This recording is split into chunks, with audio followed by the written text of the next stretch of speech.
शिक्षा विभाग में बीआरसी को तैनात करने की पॉलिसी में बदलाव किया है। समग्र शिक्षा अभियान के तहत प्राथमिक स्कूलों और अपर प्राइमरी स्कूलों में बीआरसी यानी ब्लॉक रिसोर्सेज कोऑर्डिनेटर की भर्ती को सरकार ने मंजूरी दी है। साथ ही बीआरसी भर्ती के लिए नियमों में बदलाव भी किया गया है। नए नियमों के मुताबिक अब स्कूल लेक्चरर भी बीआरसी बनने के लिए पात्र होंगे।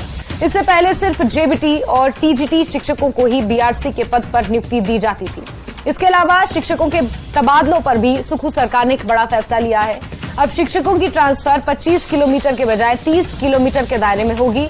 म्यूचुअल के अलावा अन्य मामलों में यही निर्णय अब लागू किए जाएंगे।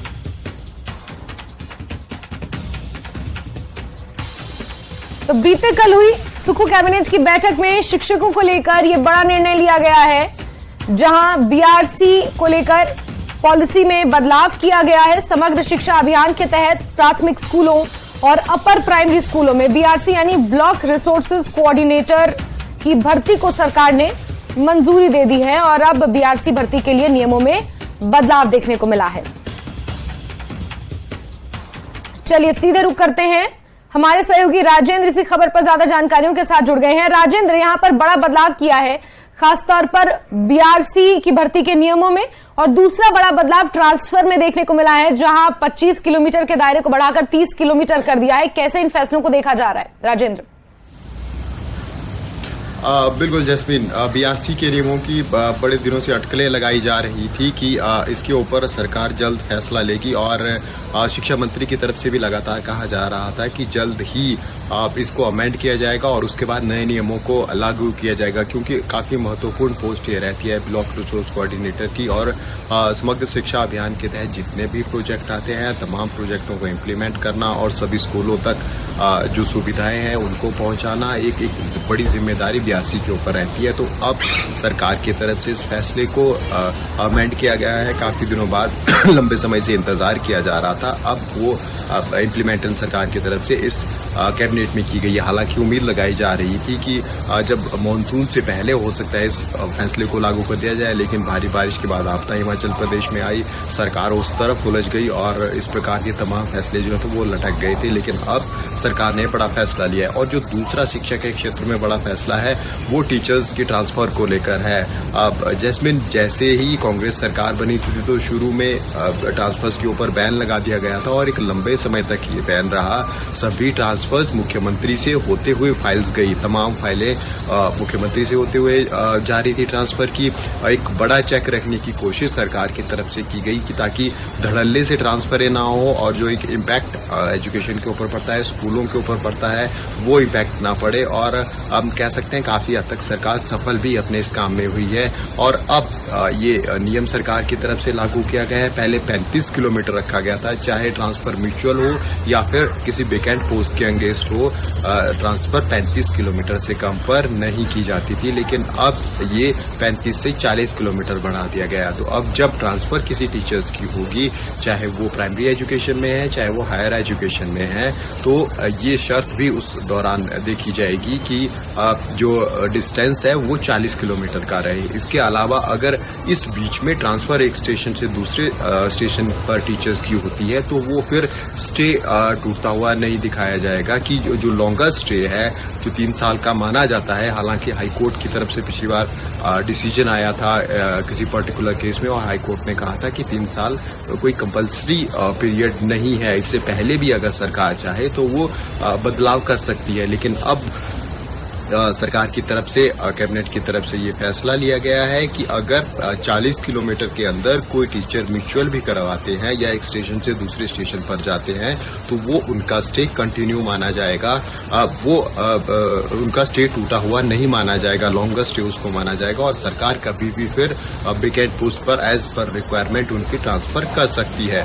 तो ये भी एक बड़ा फैसले के रूप में देखा जा रहा है, क्योंकि खासकर अगर शहरी क्षेत्रों के आसपास देखें आप तो ये पिछले लंबे समय से बातें निकल कर सामने आ रही थी कि टीचर्स 10 से 15 किलोमीटर के बीच में ही म्यूचुअल ट्रांसफ़र करवाते हैं और वहीं पर एडजस्टमेंट हो जाती है। तो ऐसे में ये भी एक बड़ी दिक्कत जो है तो वो सरकार के समक्ष थी, लेकिन अब सरकार ने इसको देखते हुए ये बड़ा फैसला लिया ताकि एक रोटेशन टीचर्स की होती रहे और लंबे समय तक टीचर एक स्थान पर नहीं रहे। जी जैस्मिन।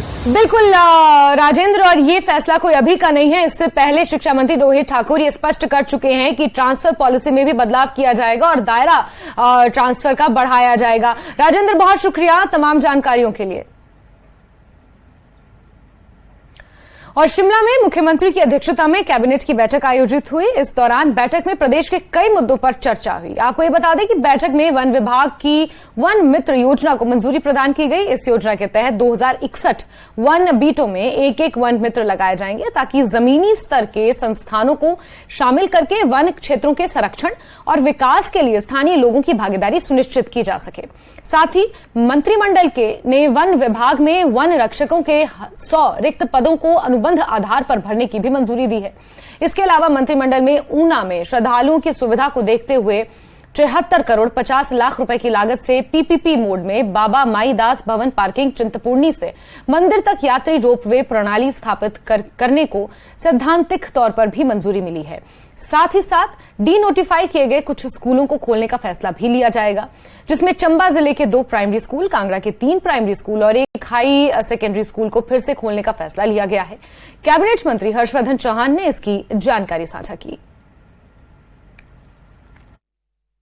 हमारे जो पैराफिटर्स है, मल्टीटास्क वर्कर है, वोटर गार्ड्स है आईपीएच डिपार्टमेंट में, जिनकी संख्या कोई 14,590 है, उनकी सैलरी जो है वो 500 रुपये जो है वो बढ़ाई गई है और वो 1 अप्रैल 2023 से जो है उसकी वृद्धि जो है वो की गई है। हिमाचल प्रदेश में 100 पोस्टें जो है वो फॉरेस्ट गार्ड की जो है वो स्वीकृत की गई है। इस वक्त तो फॉरेस्ट डिपार्टमेंट में 357 जो है फॉरेस्ट गार्ड की पोस्टें जो है खाली पड़ी हुई थी और 100 को भरने के लिए कैबिनेट ने मंजूरी दी है ताकि जो है वनों की रक्षा की जा सके। वन मित्र के रूप में हिमाचल प्रदेश के हर फॉरेस्ट बीट में एक वन मित्र को रखा जाएगा और हिमाचल प्रदेश में इस वक्त जो फॉरेस्ट की बीट्स हैं वो 2061 फॉरेस्ट बीट्स हैं और हर बीट में एक लड़के को रखा जाएगा। उसकी जो सिलेक्शन का क्राइटेरिया होगा, वो जो पैरामीटर्स है और जो क्वालिफिकेशन है वो लगभग ऐसा होगा कि वो इक्विवेलेंट टू जो गार्ड की होगी वो होगी और उसको 10,000 रुपये प्रति माह के रूप में जो है वो तनख्वाह के रूप में पैसा जो है वो दिया जाएगा।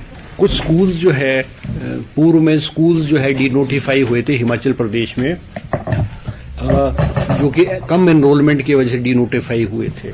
तो सरकार ने आज कैबिनेट ने फैसला किया कि एजुकेशन डिपार्टमेंट ने वो नई एनरोलमेंट, क्योंकि इन स्कूल्स की एनरोलमेंट बढ़ी है, वो उनको दोबारा से खोलने का फैसला किया, जिनमें government primary school Khalog, government primary school Kulah district Chamba में और government primary school Balgarah Kullu जिले में है। इसके अलावा 3 प्राइमरी स्कूल और 1 हाई स्कूल जो है वो कांगड़ा जिले में जो है उसको भी दोबारा से खोलने के लिए सरकार ने जो है फैसला लिया गया है। लाहौल स्पीति के 1 दिवसीय दौरे पर पहुंचे पूर्व मुख्यमंत्री और नेता प्रतिपक्ष जयराम ठाकुर ने कांग्रेस पार्टी पर हमला बोला और कहा कि आपदा के लिए मदद न मिलने का लगातार बयान देना उचित नहीं है। ये कांग्रेस पार्टी की मानसिकता को दर्शाता है। कांग्रेस पार्टी को याद रखना चाहिए कि हिमाचल प्रदेश में आपदा के दौर पर सबसे ज्यादा मदद मिली है। यूपीए 1 और यूपीए 2 के समय में भी बाढ़, बरसात और आपदा आई थी। कितनी मदद प्रदेश को मिली थी ये देखना होगा।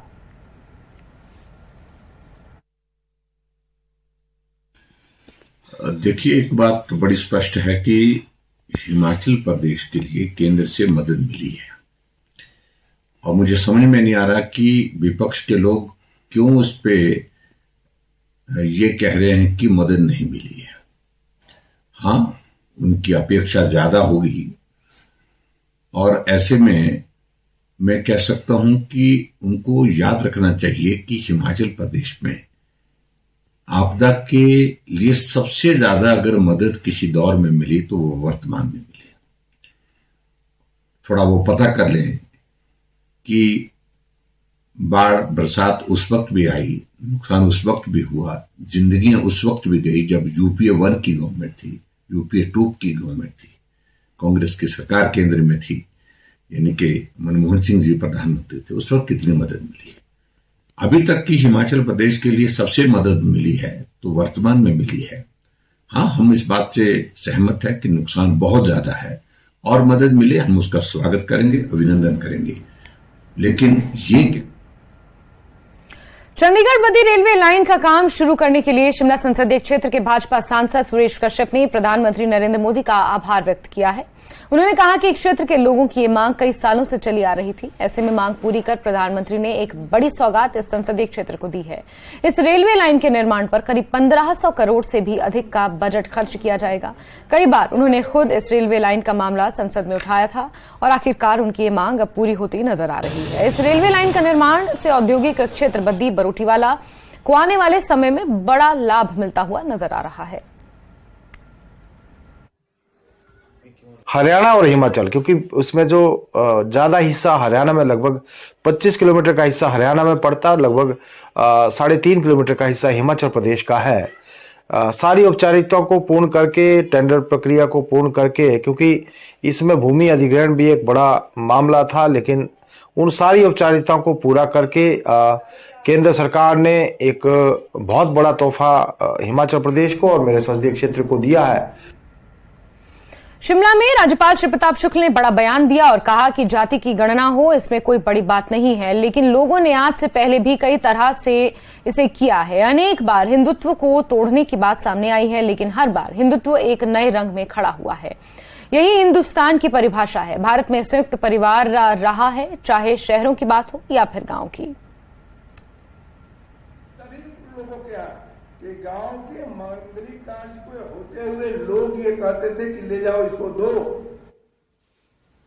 जाति के आधार पर जब भी इस देश का विवेचना हुआ है, तो मैं वह उदाहरण देना चाहता हूं कि जब यहां पर सिकंदर आया था और आने के बाद जलते हुए चूल्हों को देखा था जो सैनिक थे, भारतीय सैनिक, उनका ये क्या है, इनका ये विभिन्न जातियों में बटे हुए हैं और ये अपने अपने अलग चूल्हे जलाए हुए हैं भोजन बनाने के लिए। सिकंदर ने कहा विजय तो मेरी वैसे ही हो गई, क्योंकि जब ये खुद बटे हुए हैं तो हमसे युद्ध क्या करेंगे। तो समाज को बांट करके कभी भी लोकतंत्र को सशक्त नहीं बनाया जा सकता है। इसलिए मेरा यह मानना है कि पूरी तौर पर समाज को जोड़ करके ही किया जाए। इस नाते मैं इसको कह सकता हूं कि जो राम मनोहर लोहिया ने कहा था कि जाति तोड़ो दाम बांधो, आज आवश्यकता इसी की है, दाम बांधने की, जिसमें महंगाई कम हो रही है, जीडीपी आपकी बढ़ रही है।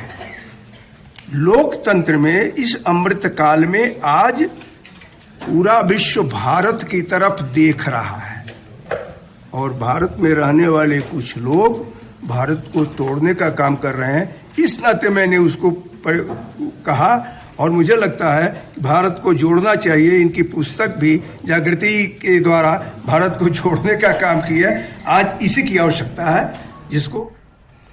और खबरों का सिलसिला लगातार जारी है, लेकिन वक्त एक छोटे से ब्रेक का।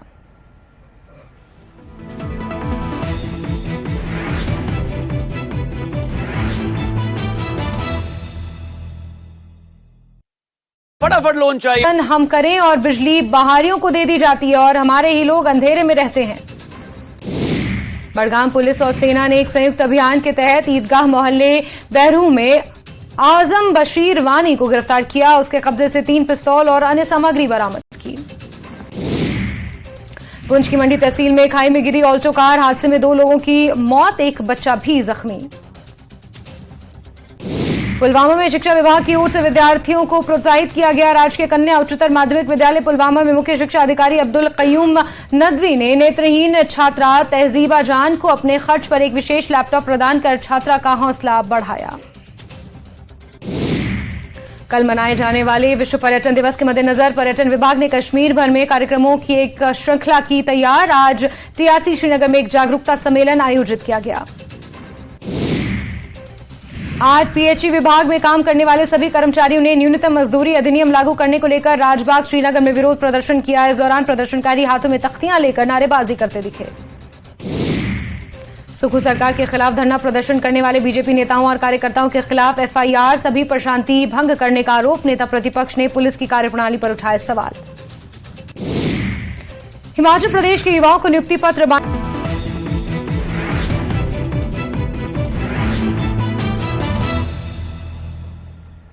और ब्रेक के बाद एक बार फिर से आपका स्वागत है। प्रदेश के करीब 4700 जिला परिषद कैडर कर्मचारी बीते 12 दिनों से हड़ताल पर हैं। पेन डाउन स्ट्राइक कर रहे ये कर्मचारी ग्रामीण विकास एवं पंचायती राज विभाग में मर्जर की मांग कर रहे हैं। इन कर्मचारियों का तर्क है कि ये लंबे वक्त से विभाग को अपनी सेवाएं दे रहे हैं। ऐसे में सरकार को अब अपने वादे के मुताबिक इनका मर्जर विभाग में कर देना चाहिए। जिला परिषद कैडर कर्मचारी अब समर्थन में भारतीय जनता पार्टी भी मैदान में उतर आई है। बीजेपी नेता महेंद्र धर्माणी ने सरकार पर संवेदनहीन होने का आरोप लगाया है। महेंद्र धर्माणी ने कहा कि सत्ता में आने से पहले कांग्रेस ने जिला परिषद कैडर कर्मचारी से वादा किया था वो इन कर्मचारियों का मर्जर विभाग में करेंगे। ऐसे में अब सरकार को अपना वादा पूरा करना चाहिए। उन्होंने ये भी कहा कि इन कर्मचारियों की हड़ताल की वजह से प्रदेश की करीब 3300 पंचायत में काम प्रभावित हो रहा है।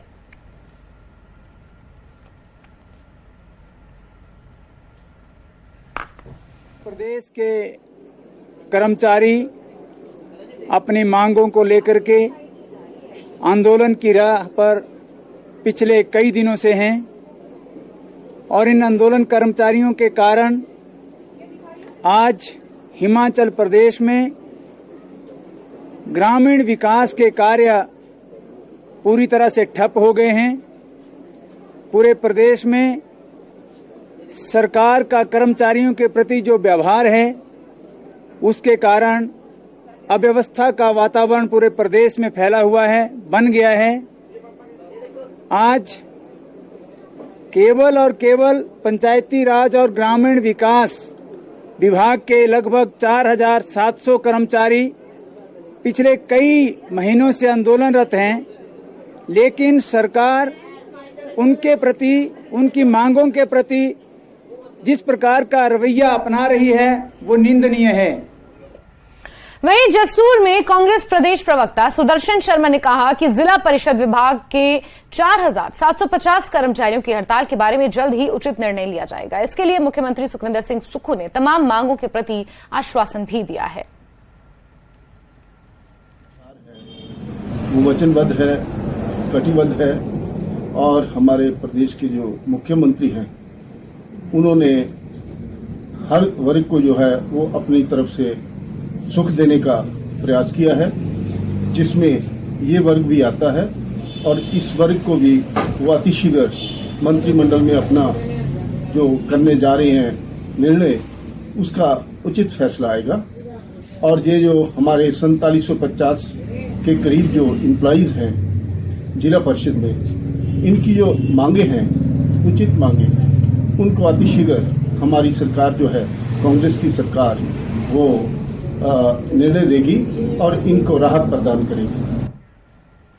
शिमला में हिमाचल प्रदेश विश्वविद्यालय एमए सोशल वर्क विभाग के छात्रों ने सोशियोलॉजी और सोशल वर्क के अध्यापकों विभाग अध्यक्ष का घेराव किया। इस दौरान उन्होंने धरना प्रदर्शन करते हुए कक्षाओं का बहिष्कार किया। वहीं छात्र 3 दिनों से लॉ डिपार्टमेंट के बाहर बैठकर खुले में पढ़ाई कर रहे हैं। छात्रों ने विश्वविद्यालय प्रशासन से कक्षाएं लगाने के लिए कमरे उपलब्ध करवाने की मांग रखी है।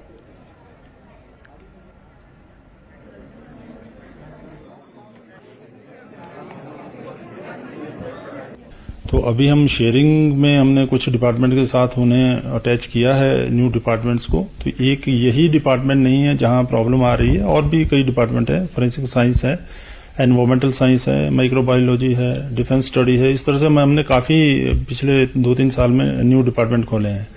तो जैसे ही हमारी कंस्ट्रक्शन कंप्लीट होती है तो हम उन्हें जो है इंडिपेंडेंट स्पेस दे देंगे। तो अभी हमने उसको एडजस्ट करने के लिए कुछ क्लासेस जो है इवनिंग में चलाई हैं कुछ डिपार्टमेंट्स की, क्योंकि और डिपार्टमेंट की भी जो जिनके वो डिपार्टमेंट में हैं उनकी भी अपनी क्लासेस चल रही है। तो मॉर्निंग शिफ्ट में उनकी अपनी क्लासेस चलती हैं, तो इवनिंग में हमने उनसे स्पेस लेकर जो है इन न्यू डिपार्टमेंट्स को चलाया है। तो ये कोई बड़ा इशू नहीं है, अब इंटरनल अरेंजमेंट है। प्रॉब्लम तो तब आती है अगर हम उन्हें अपॉर्चुनिटी नहीं देते क्लासेस की और उन्हें टीचिंग नहीं देते। तो मेरे हिसाब से बच्चों को समझाने की हम पूरी कोशिश कर रहे हैं और मैंने डीन ऑफ स्टडीज हमारे हैं उनकी ड्यूटी भी लगाई है, उन्हें असाइन किया है कि इन्हें समझाया जाए और 1-2 दिन के अंदर इस प्रॉब्लम को रिजॉल्व कर दिया जाए। कोई बड़ी मेजर प्रॉब्लम नहीं है। ये हिमाचल प्रदेश विश्वविद्यालय है और लॉ डिपार्टमेंट का ये कैंपस है जहां पर हम हैं और छात्र खुले बरामदे में बैठे हैं, कुछ किताबें लेकर बैठे हैं और कुछ पोस्टर लेकर बैठे हैं। अलग अलग पोस्टर में अलग अलग बातें लिखी हैं, अलग अलग बातें कही जा रही हैं। यहाँ कुछ स्टूडेंट से हम बात भी करेंगे। क्या नाम है आपका? सर, कुछ मांगे हैं स्टूडेंट की जो लगातार छात्रों को परेशान कर रही है, खासकर MSW के छात्रों को। हम जब एडमिशन की बात करें, जब MSW के अंदर हमारी एडमिशन होती है तो हम पूरी यूनिवर्सिटी के अंदर सबसे महंगी जो सब्सिडाइज MA है वो सोशल वर्क डिपार्टमेंट है। लेकिन हम जब फीस स्ट्रक्चर की बात करें 14,000 फीस हम देते हैं, उसमें से 4,000 सेमेस्टर की फीस होती है, लेकिन जो 10,000 होता है वो फील्ड वर्क और स्टडी टूर का होता है। लेकिन उसके बाद जो प्रॉपर फैसिलिटी हम स्टूडेंट को मिलनी चाहिए थी वो डिपार्टमेंट के अंदर नहीं है। बिल्कुल जो बड़ी मुख्य मांग है वो स्पेस को लेकर है। बिल्कुल, स्पेस को लेकर और फीस को लेकर भी, क्योंकि पिछले 5-6 सालों से जितने भी सेशन यहाँ पे बैठ रहे हैं MSW के, उनसे जो है 10,000 रुपए फीस ली जाती है, लेकिन वो पैसा कहीं पे भी यूटिलाइज नहीं होता। ना ही फील्ड वर्क के अंदर हम इंटर्नशिप, अभी फर्स्ट सेमेस्टर के अंदर हमने इंटर्नशिप की, इंटर्नशिप में भी हमें अपनी जेब से पैसा देना पड़ रहा है। फील्ड के अंदर जा रहे हैं वहाँ पे भी अपनी जेब से पैसा देना पड़ रहा है। तो हमारी ये मांग है कि हमारे पास रूम्स अवेलेबल नहीं है, 2 ही रूम है और 2 डिपार्टमेंट इकट्ठा चलते हैं। तो हमारा जो क्लासेस है वो 1 बजे से 5 बजे तक होती है, सोशल वर्क वालों की क्लासेस। और मैं हॉस्टल में रहती हूँ और हमारी 1 बजे हॉस्टल में लंच होता है और हॉस्टल काफी नीचे है, तो हम लंच छोड़ के मतलब कि 1 बजे क्लास के लिए यहाँ पहुँचते हैं।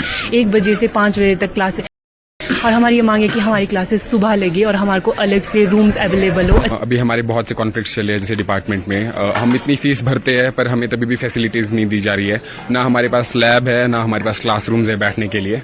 तो ये मांग हमने डिपार्टमेंट के HOD के पास रखी है, इसलिए हम जब तक ये मांगे पूरी नहीं होती तब तक हम बाहर बैठेंगे। और जैसे कि हमारा कितने बच्चे हैं आप जो यहाँ बाहर बैठे हैं? हमारी जो स्ट्रेंथ है वो 35 स्टूडेंट्स की है। तो हम लोग सभी अभी बाहर बैठे हैं, सीनियर्स और जूनियर्स दोनों, जो MSW के सारे मतलब फर्स्ट और सेकेंड ईयर के जो बच्चे हैं वो सारे बाहर बैठे हुए हैं। सेमेस्टर, फर्स्ट सेमेस्टर, सोशोलॉजी क्या MSW तमाम चीज़ों को एडजस्ट करके पढ़ाया जा रहा है।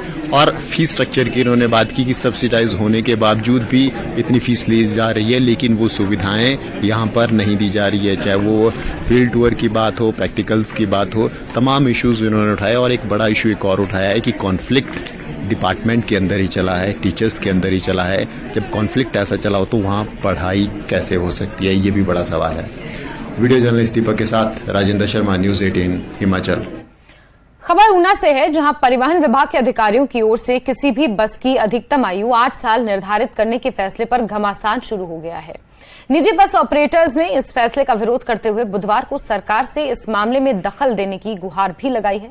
निजी बस ऑपरेटर यूनियन के प्रदेश अध्यक्ष राजेश परमार ने कहा कि एक लंबे रूट पर बस को 12 साल तक चलाए जाने की अनुमति दे दी गई थी और निजी बस ऑपरेटर इस अवधि को 15 साल तक बढ़ाने की मांग उठा रहे हैं। लेकिन परिवहन विभाग के अधिकारियों ने बिना सरकार और ट्रांसपोर्टर्स को विश्वास में लिए 8 साल की शर्त सौंप दी है।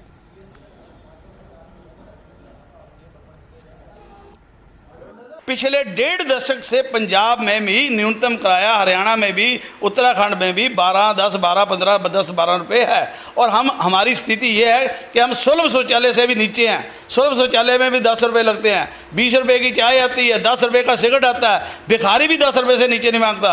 आज हम 35 लाख की बस लेके हमारा इतना बुरा शोषण है कि हम 5-5 रुपये मांगने के लिए बेबस हो चुके हैं। सरकार हमारी सुध ले, हम भी इस प्रदेश के नागरिक हैं और हमारी मुख्यमंत्री और परिवहन मंत्री से विनम्र प्रार्थना है कि जो आला अधिकारी आपको विश्वास में लिए बिना ये गलत फैसले ले रहे हैं, उनके ऊपर जो है शिकंजा कसना चाहिए और आपकी इन्वॉल्वमेंट के बिना कोई भी अहम फैसला नहीं होना चाहिए। और हमारा निवेदन है कि तत्काल जल्द से जल्द हमारी एक प्रदेश स्तरीय बैठक बुलाई जाए।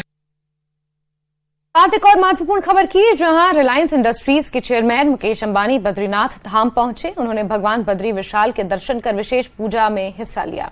उद्योगपति मुकेश अंबानी हर साल बद्री विशाल की विशेष पूजा अर्चना में शामिल होते हैं। इस मौके पर बद्रीनाथ केदारनाथ मंदिर समिति के अध्यक्ष, उपाध्यक्ष और BKTC के पूर्व CEO BD सिंह ने उद्योगपति मुकेश अंबानी का स्वागत किया।